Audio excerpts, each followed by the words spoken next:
little intro. This is actually a, well, let's guess. So somebody actually might know what this is. But one of the reasons why FuzzImp has never done a Tube Screamer type pedal or a clone, even though this looks like it, this is actually a Shroot original in a case. I had this case, a project case, and was just kind of messing around and decided to go ahead and throw this in there. Kind of a fun switch up. It's for a friend. It's going to B-Chris Demos, cool friend of the channel. Really great sounding pedal, but one of the first early FuzzImp pedals that really stood out was the Shroot original pedal, and it went really well. But the topic of today's video, brought to you by fuzzimp.com, will be Wishlist gear. So we're going to switch up the camera angle here. Just a little sweaty. It's a little hot. It is the summertime. Not that summertime sadness, as they would say, but in all seriousness, I took a poll and was asking people about wishlist gear. And like money no object, bucket list equipment. And what that looks like for everybody is maybe slightly different. You know, a lot of people have different preferences when it comes to gear or genre. And I've been thinking a lot about it lately. Some of the things that I'd like to get over time that I would consider kind of milestones or trophies of the success of the company. And yeah, we got a lot of really good responses. I don't know how much editing I'm going to do on this video. I'll probably just do a straight shooter like I've been doing. But I uploaded the 2 clips. I'll have those linked. How about that? The 2 shorts that showed a bunch of the different results, and I paired it with a song. Very proud of my song selections on that one. You know, it was exciting for me to kind of associate the gear with the different genres, the different styles of music, and there was a lot of, I think one of the common traits, because it was between guitars and amps. This isn't speaking pedals. Obviously, maybe we'll do a dedicated pedal episode about kind of maybe more rare, expensive pedals that I personally are on my wish list or what's on your wish list.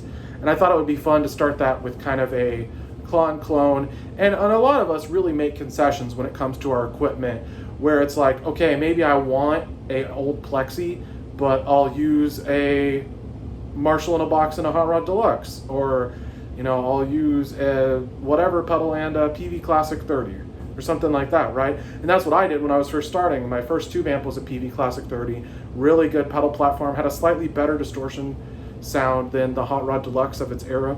This was about 2005, 6-ish, and I was running a lot of pedals. But amps, so I am not a super amp expert. I actually worked on a little bit of amps. I did a little bit of modding. I modded a Marshall Origin to JCM 800 spec, and that was really fun. I think there's a lot to be said for that.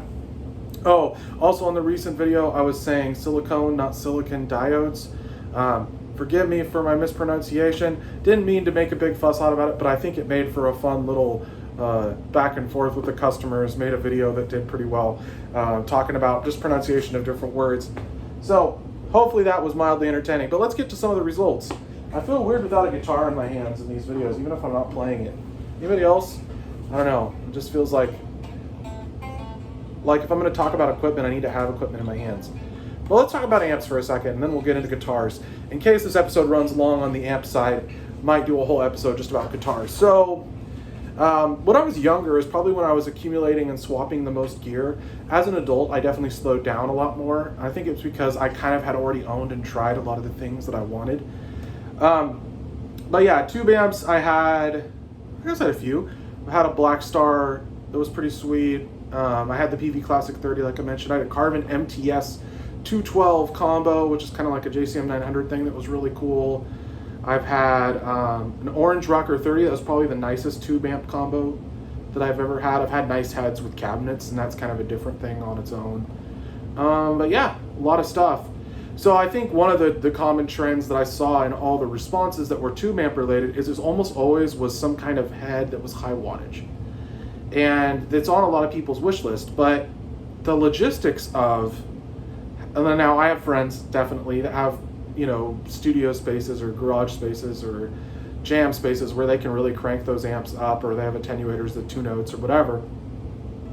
But I think to go along with a high wattage tube amp to really get it cooking, you need to be able to facilitate it, right? So it's not just, okay, you know, everyone's living situation is slightly different, but I think what it comes down to for a lot of people is it's not just having the amp head in a cabinet, it's having the space and ability to really wind it up, and having the ability to really get the most out of those amps. And so it's like, before you get 10 grand in a tube amp setup, maybe it's worth having a house that you can actually play at volume without disturbing neighbors or whatever. And I know there's definitely a lot of customers that have apartment setups and are used to all of the complications that comes with running tube amps in a smaller space or with volume restraints. But some highlights for me, Matt Amp GT120 came up a lot. There's the green version of the Matt Amp specifically. So this green amps, and it's the Matt Amp GT120 no master volume. A lot of people were saying the non-master volume they definitely preferred the sound of, which is pretty close from what I understand to like an OR120. There is some differences, but it's kind of that classic British sound, very loud, high headroom. Like, it has gain, but it's mostly about how much headroom it has, and it's very kind of loud and articulate. You're really not pushing it hard until you crank it way up, and it takes pedals well. It's kind of one of the benefits of the Ormat sound, from what I understand, just on anecdotal evidence. So that was on a lot of people's list. They are quite expensive for original examples, and I personally am really interested in the OR120 and picks only OR120s, like old ones. And I think those are really cool amps. I want to build one, time and cost permitting. But for example, where I'm staying in my living situation right now, it would make no sense for me to run a tube amp full blast. Obviously, I can use the attenuator and those kinds of things, but just even physically, it takes up so much space, right? But a lot of us like to dream about gear, so we'll get back to the list. There was Driftwood Purple Nightmare, which is kind of like a high gain head that's really well reviewed by a lot of people who have had them, also kind of in that upper end price point. And that was kind of the running theme. If you had unlimited money in this scenario, you'd buy the expensive stuff that you've had your eye on forever, but just couldn't justify it. And I think also for a lot of us that are buying things online, it's not just that it's a high price tag, but there's also that big fear of how it's actually going to sound in person, because most of these pieces of equipment, unless you have a friend that has one, or you get a rare chance that a shop has one, you get to try it, you're not going to be able to try it before you buy it, which is a really, for a lot of people, that's a pretty scary prospect. I think it took me a while before I got comfortable with buying a more expensive piece of equipment online and being willing to kind of roll the dice and see what happens, especially when it comes to tube amps. That can be risky, but I have friends that, like Kyle Bull, he trades in tube amps all the time, and you get a good tech and you hope for the best, But that was up there. The High Watt DR103, which is like the classic high watt head. I don't know all about the topology of them, I'll be honest. I know that it's kind of like a Plexi, but a little cleaner, but then it also has gain when you really crank it, kind of a thing. I think definitely seen that. It uses more of a pedal platform type amp. It's like the Marshall thing, but different. Same with the Orange, same with the Matt amp. And I get it, like the British flavor high headroom amps, they just have a really cool sound. And David Gilmour is very known for using the high watt, but in the studio he'd often use a twin. So, I'm guessing that they would fill similar kind of roles. High headroom, like thick, warm sound that gets loud, which was what you would want. Like back in the day, when all these classic amps were being designed, they weren't relying on the PA so much as the amp stacks themselves. Like, up until you got into pretty big venues, the PA was mostly used for vocals. And that kind of explains why were these amps so like high headroom and loud. Well, it's like to be able to show up to a loud gig, get over the volume of the newly formed rock and metal drummers of their era, to get up at volume, you needed to really be cooking. So it explains a lot about some of these older amp designs. And a lot of them really are similar when it comes to topology. But I would say that those like amps in that range, so high headroom British voice amps came up a lot. And then, I guess we have some time. So let's talk about guitar stuff first for a bit. There was some different requests. It ranged from everything. I might even pull up my list for a second because I think that would be what we're talking about. Stuff like Jazz Masters, some different custom shop type stuff. There's like the Mastodon signature guitar or Woodwright Warlord. I almost whiffed it. Sorry, Steve. But yeah, those are like classic double cut, kind of like the old Yamahas. The Yamaha SG3000 came up.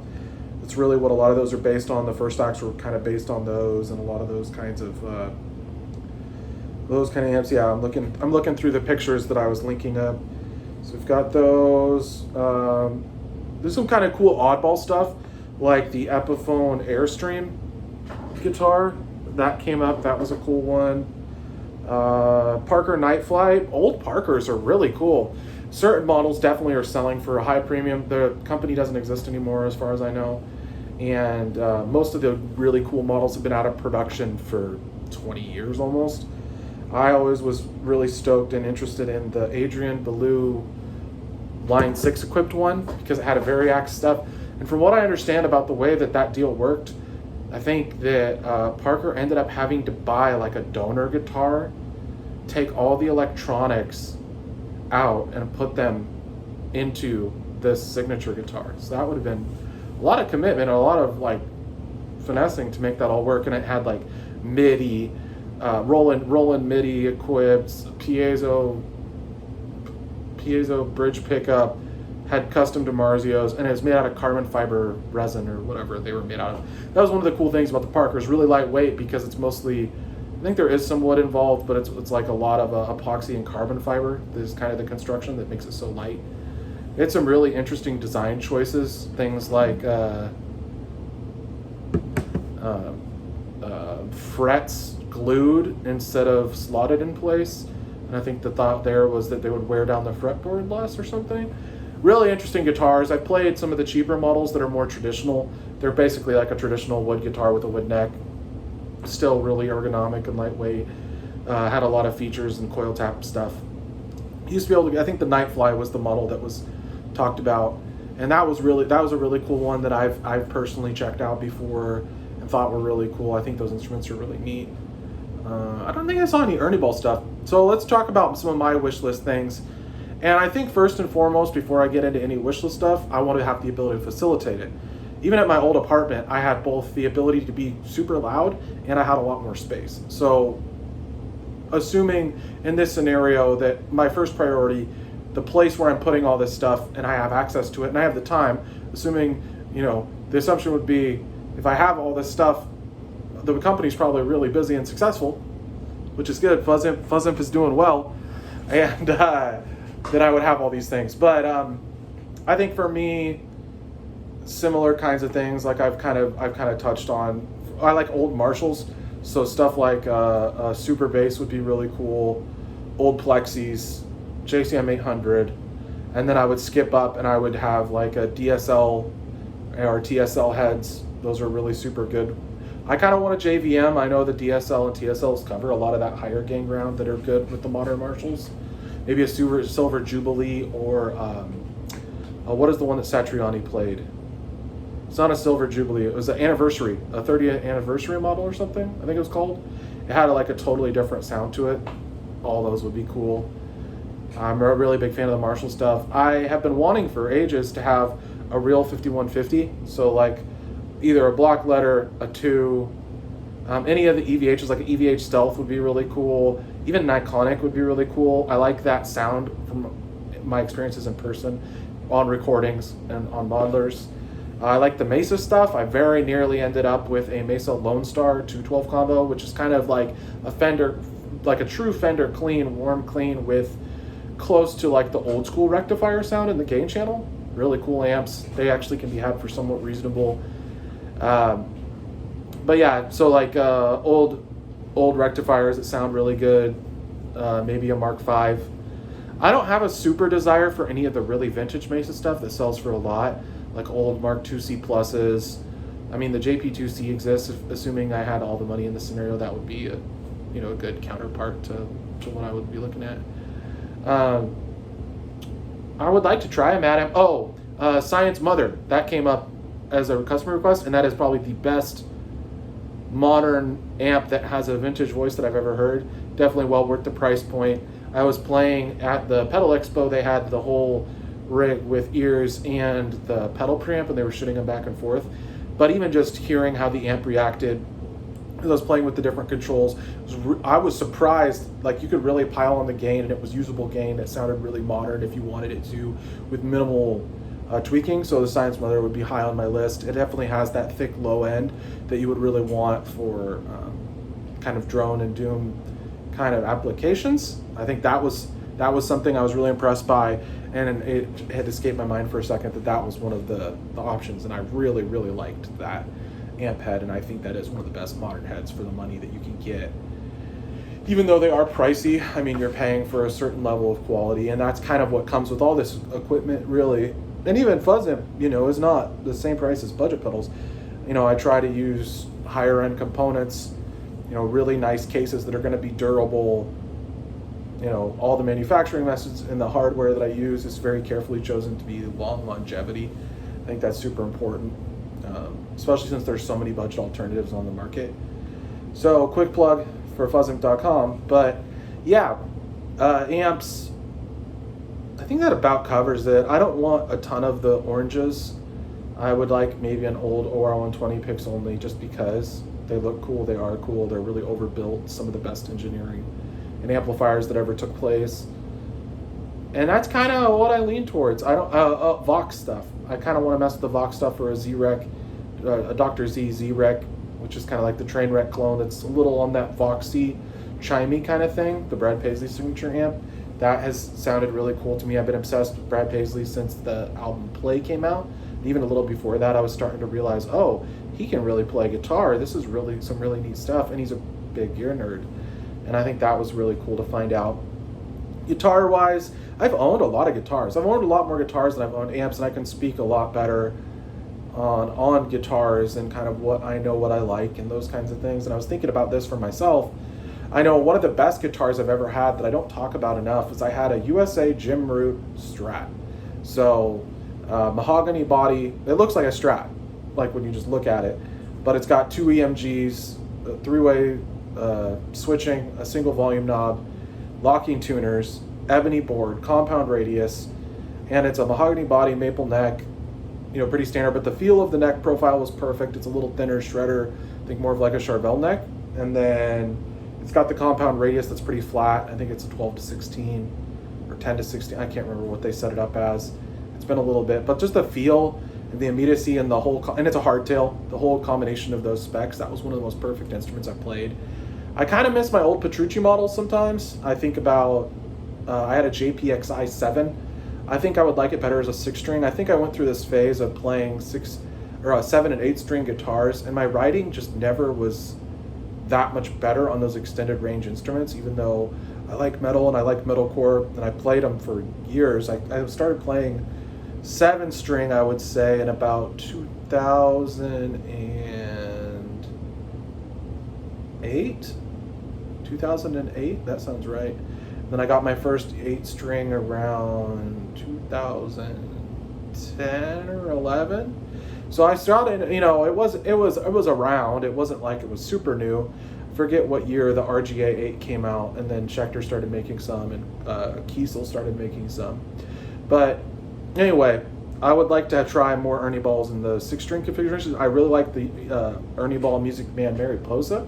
I like that model. Omar Rodriguez, I think is his name, the Mars Volta guitarist. I really like the ergonomics, the feel, the whole specs, the sound, like everything about those guitars was perfect for me, and I really gelled with them immediately. I like the cheaper ones and the expensive ones. I think that's high on my list. I think that was one that I really remember digging a lot.